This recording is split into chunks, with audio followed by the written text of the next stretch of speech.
Hello and welcome to the Entrepreneur's Inner Game podcast. Today I have a wonderful guest and I'm really pleased to introduce him to you. His name is Nathan Hirsch. He's an entrepreneur and an expert in remote hiring and e-commerce. He's the co-founder and CEO of freeup.com, a marketplace that connects businesses with pre-vetted freelancers in e-commerce, digital marketing, and much more. He sold over $30 million online and regularly appears on leading business podcasts around the world. Welcome. It's so fantastic to have you here today, Nathan, on your birthday as well. So honored. Nina, it's great to be here. I've been excited for this all week and it should be a good podcast. Fantastic. So Nathan, please just tell us first of all, how you came to be what you're doing and how you managed to sell $30 million worth online. Yeah, it's kind of a funny story. My parents were both teachers, so I always kind of rebelled against the norm a little bit. I wanted to create my own path instead of doing the standard route where you get good grades in high school, get into college, get an internship, maybe a job, work for 40 years and retire. I never wanted that. And when I was in college, I was a hustler. I was always looking for extra ways to make money on the side. So I started buying and selling people's textbooks because the school bookstore was ripping us off. And before I knew it, I had lines out the door of people trying to sell me their books over the bookstore to the point where I actually got a cease and desist letter from the college because I was taking up too much of their business. So that was my first glimpse into being an entrepreneur. And from selling books, I learned a little bit about Amazon. Amazon was up and coming. This was back in 2008, 2009. No one really knew what it was all about. And they expanded to much more than a bookstore. And I got into it right at the beginning. I started experimenting with sporting equipment and computers and DVDs, and I couldn't get anything to sell. It wasn't until I got out of my comfort zone and started experimenting with toys and baby products that I really started to take off. So I built relationships with different distributors, manufacturers, started selling these baby products. And before I knew it, I was running this multi-million-dollar Amazon business out of my college dorm room, making every good and bad decision that young entrepreneurs make. And you have to remember, I was 21, 22. I had to start hiring people because there was so much to do. And I didn't have access to a lot of people. I just had access to college students, people around me. So that's when I started experimenting with the Upworks and the Fivers of the world, started hiring remote workers, and my time quickly went from the sales and marketing and the expansion to doing interview after interview after interview to find the talent that I needed. And that's when I got the idea for FreeUp, a marketplace where we get out hundreds of applicants every week, take the top 1%, let them in, and make them available to business owners quickly whenever they need them while protecting them on the back end. So that's a short version of how I went from a broke college kid to starting two companies. And when you started selling, you wouldn't have known that it would become so successful so quickly. Was there any stage when you suddenly thought, oh, this is feeling scary, I'm coming out of my comfort zone, better slow down, put the brakes on? When did the fears kick in? It's all out of my comfort zone. I don't think I've ever done anything business-wise that is my comfort zone. I mean, I knew nothing about selling baby products. I knew nothing about e-commerce. I remember my first busy season, I didn't even know that people bought more in the fourth quarter. And I just got crushed with orders, with emails, with moms that their present arrived late and they were pissed off at me. And I had to adjust and really figure it out just through trial and error. And even with FreeUp, when I came up with the idea of a marketplace, little did I know I was really building a software company, which is totally out of my element because the software is what holds it together. And I am not a developer. So going from someone who had a lot of experience with freelancers to now dealing with developers and creating game plans and outlines and using Jira, really everything from start to finish, from baby products to software to hiring to problem solving is all out of my comfort zone. So tell me, how do you do this? How do you not have the fears, the worries? Why does your internal brake not come on when you're doing something new, different? What's your thinking around it? Yeah, so I focus on low risk, high reward situations. I like to experiment with lots of different things, putting a little bit of money into different things. And from there, seeing what works and what doesn't work. And that's really how I've gone about business. If you think about the Amazon business, I tried selling the sporting equipment, the DVDs, the video games. And I invested a little bit of money and I kept losing money, but I wasn't, the worst case scenario was I lose a few $100, maybe $1,000 worth case. It wasn't like I was going homeless. But then once I figured out, hey, baby products are working, then I started investing my time, my energy more into that. And even with FreeUp, similar thing. Even a recent example, I just hired someone to take over my Twitter account because I don't have that much experience with social media and I've been running it for too long. And what's the worst case scenario? I have them for a few months, I fire them, I've lost a few $100 and I get someone else, or I go back to doing it myself. But best case scenario, I don't have to handle my Twitter account anymore. They crush it. I gain a bigger following and I get more leads and more business. So I'm constantly looking for low risk, high reward situations because that's what being a business owner is all about. It's all about taking those risks. So tell me more about this low risk, high reward situations and how you find them, what your thinking is around them.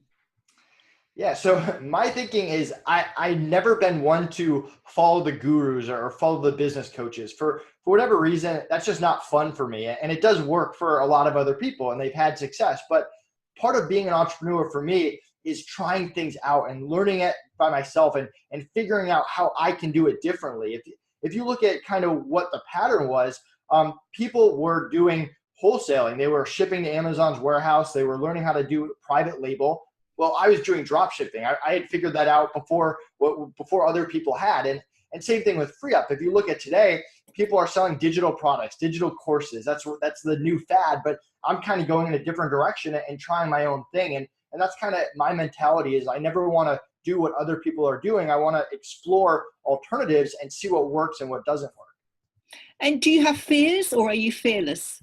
I definitely have fears. So I feel a lot of responsibility on my shoulder. I care a lot about my clients and a lot about the freelancers on the marketplace. And my biggest fear is letting them all down. I mean, we paid out over $3 million to freelancers last year. And when I went to the Philippines, people were showing me their houses, their cars, things that they bought with that money to help their family. And we have US freelancers as well that are growing their businesses that rely on FreeUp for their revenue. And on the client side, same thing. I mean, I'm putting my name on the line every time I introduce a freelancer. These people's passion, their drive, their business is really in my hands. So I feel that pressure every day, but it motivates me to do everything that I can to put people into positions to succeed and not focus on the things that I can't control. And that really frees up your headspace, because if you let go of the stuff that you can't control and you focus on the stuff that you can do and can control, then that completely turns everything on its head and it helps you to really think much bigger, doesn't it? And play bigger. Absolutely. I mean, if me and my team have spent a lot of time vetting this freelancer and they get through our vigorous process where we reject 99 out of 100 people and we've set expectations and we have a client that we've gotten a good worker request for and we fill it with that worker and something goes wrong, no matter how big or how small, I mean, we did everything we could. And from that point, the only thing that I can do is make it right, refund the client, get them credit, get them a new freelancer. So I focus on what I can control and building those relationships and that trust and not thinking that every single thing I do is going to end up perfect exactly the way I want it. And percentage wise, it really does for the amount of hours we bill. There's very few issues, but I mean, these are real people. This is real life and stuff happens and you have to deal with it and do everything you can to fix it. And that's a really key thing, isn't it? To take responsibility for what you can do and then let go of the other bit that you have no control over, because we can't be responsible for everyone's happiness and everyone's lives being amazing. That's their responsibility, isn't it? We're doing the best that we can. So it's hard. Yeah, that is really hard. And when you've had setbacks along the way, how have you dealt with them? How have you picked yourself up and kept going? Yeah, so a good example of a setback I had about year 1.5 of this Amazon business. So we were crushing it. I was making more money than I should have at that age. I had built a relationship with this really good vendor, and we were selling a lot of their products. And I didn't branch out and get other relationships because we had just been doing such a good job with them. And after a lot of bad hires, I had finally made a good hire and I had taught them how to do everything, every part of my business, the listing, the customer service, the orders. I was sleeping better at night. I wasn't as stressed. I finally had someone I could rely on. So after working nonstop 7 days a week for a year and a half, I decided to take my first vacation. And we went to Myrtle Beach and on the first day of my first vacation, I get a call from the vendor telling me they no longer wanted to work with me anymore. Then I get a call from this person I had spent 6 months training that they were quitting on me. And then just to top it off, I get a call from my accountant telling me someone had stolen my identity and filed a fake tax return in my name. So I go from this unbelievable high to this terrible low. Everything I've worked for and put in the time for is gone out the window. And I really went back to the drawing board, and the normal problem, the same problem solving steps that I use today, I used back then. I looked at our bank account. How much money do we have? I gathered as much information as possible. What manpower do we have? What outstanding orders do we have? What is the current situation? Really getting all that information. Then I came up with the different game plans, the different ideas, the lessons that I learned from that. And the main lesson was I cannot put all my eggs in one basket because I added way too much risk that I shouldn't have added. So then it was about execution. Hey, we have X amount of money. Let's spend that money contacting as many different manufacturers as possible and building those relationships. Let's departmentalize in our hiring. One person for orders, one person for customer service, one person for listing. So if someone quit, it took a week to train them and not 6 months. And so within 6 months, not only were we the same size that we were before, but we were also more protected, more diverse. And that's really how I go about anything now, because as an entrepreneur, you have so many ups and downs, right? So you kind of get numb to all of it, because on the highs, like last week was an incredible week for us. We broke every record, but you're like, okay, like it's not going to be straight up going forward. Things are going to happen. And if we have a terrible week this week or some issues, it's okay. We're going to get through it. We're going to use those problem solving steps. And that's really the same way I've approached it since the beginning. Excellent. This is brilliant. So when you had that low on holiday, you didn't use your thinking to beat yourself up and be the victim and, so unfair, why has this happened? You used your thinking to solve the problem. So what can I learn from this? How can we make sure that this doesn't happen again? By not putting all my eggs in one basket to make sure we're better protected. And then you're in a stronger position than before. So it's learning the lessons to move forward. Absolutely. And don't get me wrong, I'm not perfect. There was definitely some feeling bad for myself and anger and everything that goes with being a person. But you have to get over that quick, and you have to focus on the logical side and what you can control and what those next steps are. Because even if you feel bad for yourself, you have a lot of people depending on you in your business, whether it's your team, your clients, in my case, the freelancers on the marketplace. That's what you have to focus on. Okay, they're counting on me to problem solve. I need to put everything on my back and figure out how to get to the next level. Could you run through your problem solving steps? Because I think they sound great and they could be hugely beneficial to everyone who's listening. Definitely. So the first thing, and I teach all my assistants this, is gather all the information. Do not start problem solving until you have all the facts. And the same thing now, if a client reports an issue with a freelancer, hey, I want to know, when's the last time you heard from them? What happened? What was the original task? How much did they spend so far? I need the full picture before I start problem solving. Next is you come up with options. What are the different solutions? In my case, it was contacting different manufacturers. It was shutting down. It was just all possible options. Put it all on the table. If you have a business partner, talk to him. Get all the brainstorming flowing. Step 3 is decide on an option and commit to it. And whatever manpower you have or woman power, put it there. Start dividing and conquering. Hey, you're really good at making phone calls. You're on this. Hey, I need you to research this and get back to me. Whatever it is, splitting it up. And then once you actually solve the problem or solve the problem to the best of your ability, the last step that everyone always forgets is put steps in place to prevent that from ever happening again. And that's what I did in the diversity thing. I made it so every part of the business was diversified going forward. And same thing with FreeUp. If a client has an issue or maybe there's a software bug, I remember in year 1 of FreeUp, we forgot to back stuff up and we lost like a day's worth of information, and we had to go back and put it in. And it took up a whole Saturday. And so what we did is we hired 2 companies as backups. So we had a backup to the backup because I never wanted that exact same problem to happen again. And that's really the steps that I take whenever I'm problem solving. And something that you said earlier, you said you asked yourself with the low risk, high reward opportunities, what's the worst case scenario and what's the best case scenario? And those are great questions to ask, because it puts things back into reality, don't they? Because we can really build things up in our head, and this terrible situation would happen. What are the consequences of me taking this action? And the consequences that we imagine can be so bad that it stops us from taking the action. But I really like the way that you think. What's the best or the worst thing that could happen? Is this something that you do regularly, or is it something that just pops up now and then? I mean, how do you assess a situation, a risk, if you like? Very regularly. I'll give another example. So we have clients who will hire virtual assistants to place orders for them, whether it's supplies or ordering from their manufacturer, and they give them their credit card. And so what's worst case scenario? The person steals your credit card and files some charges, and you have to call the credit card company, file a charge back, you get the money back, and you cancel the card, you fire the worker, and you wasted time and maybe a little bit of money. And what's best case scenario is you never have to do this task again, and you can focus on big picture stuff, marketing, sales, expansion, and your business accelerates and grows. So in my mind, people think the risk is way higher than it actually is.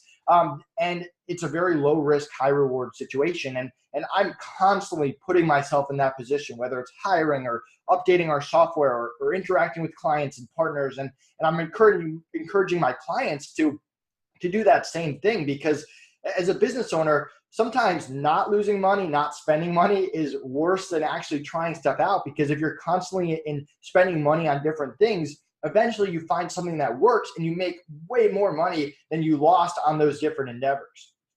Yes, and that's the great stuff about trying things out. But what's the mindset, the thinking? What do you think is a difference between someone who goes for it and tries something and takes the leap of faith, and someone who holds back and plays small through fear? What is the difference in their two mindsets? I mean, people are scared of failure. That's really what it comes down to. I mean, I'm definitely not scared to fail. I fail every week, but only because I'm doing lots of different things, and I know going in that not all of them are going to work out, and that's okay. And I think some people, when they become an entrepreneur, they think that everything they have to do has to be successful, so they only invest in things that they know are going to be successful. Now, how many things on your day-to-day entrepreneurial life are you 100% certain are going to work out? Not that many. And if you're constantly looking at business like that, in my opinion, it's the wrong way, and you're missing out on so many opportunities. And not all those opportunities are going to work out, but you have to try them out.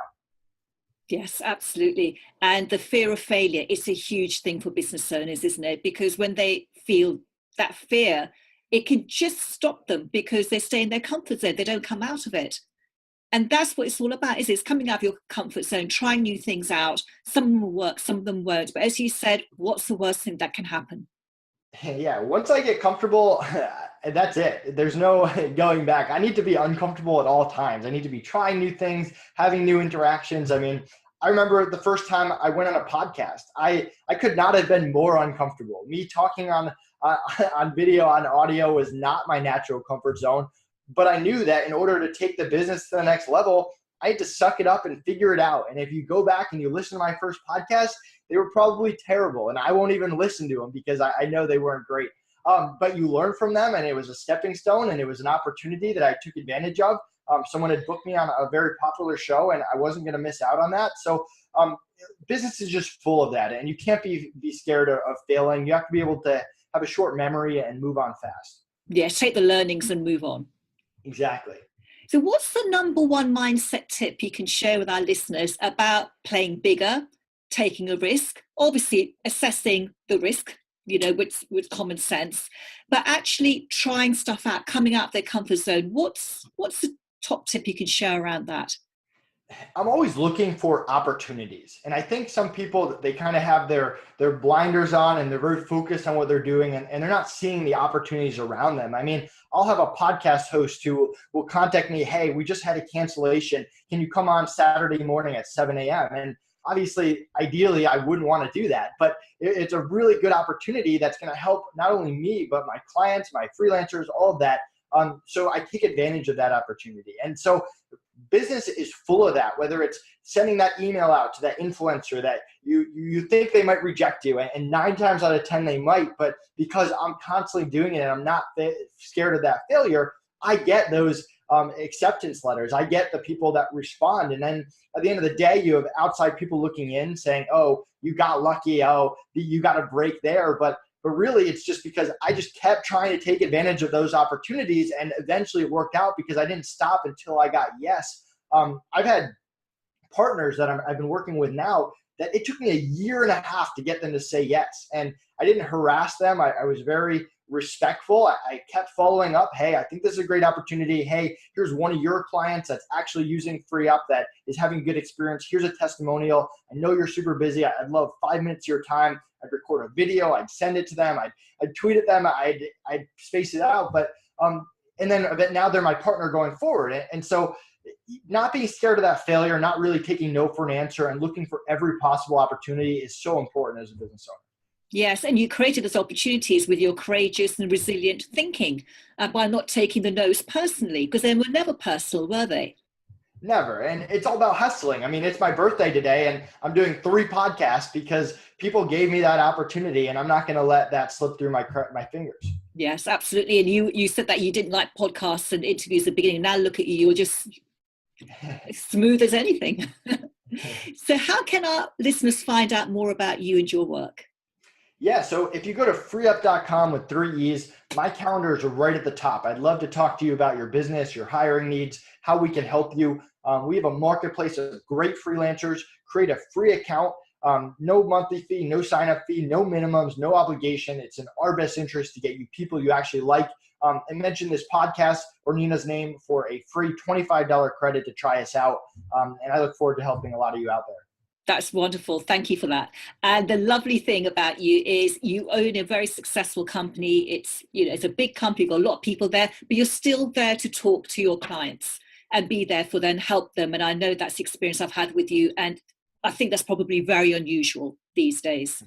So thank you so much for being here, and for being here on your birthday as well, and for sharing your wisdom. And it's been amazing hearing you talk. And I know you're just going to go from strength to strength to strength, because your mindset's going to get you there. And for everyone who's been listening, thank you so much for being here. Till next time. Bye-bye for now.